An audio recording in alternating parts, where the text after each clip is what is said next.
I'm about to show you a video coming out of Palestine that is one of the most dystopian things I've seen in a very long time.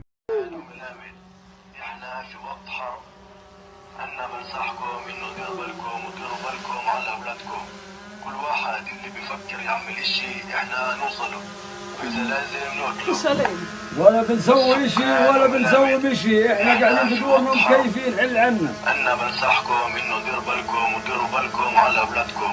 كل واحد اللي بيفكر يعمل شيء احنا نوصله، واذا لازم نقتله. What you just saw was an Israeli drone flying around Palestinians in Hebron in the West Bank. It was playing a recorded message that essentially was saying, if you do anything, we will reach you and kill you.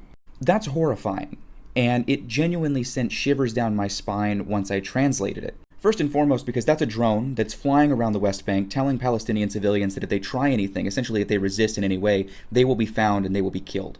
But it's also terrifying because that's a reality many of us might experience in the future. Israel develops and exports drone technology and surveillance technology to countries across the world. That includes the European Union and the United States, whose law enforcement agencies oftentimes use Israeli surveillance and drone technology. I mean, Israeli drones, Israeli surveillance tech is actively being used on the border right now and by U.S. law enforcement agencies like the LAPD, NYPD, etc. throughout the country.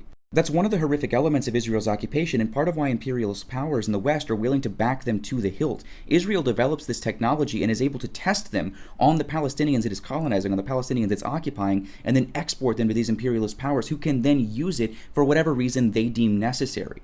That's why Israel continues to be one of the largest arms exporters in the world, because they act as a testing ground for imperialist powers and nefarious actors across the globe. And unless we're able to end Israel's occupation, to bring a conclusion to Zionist settler colonialism in historic Palestine, that is going to be the reality for marginalized people, for people who are, labeled as dissidents across the world. As long as the Zionist settler colonial project is existing in historic Palestine, that tech, the tactics that come with it, all of that is likely to come to your backyard. Something really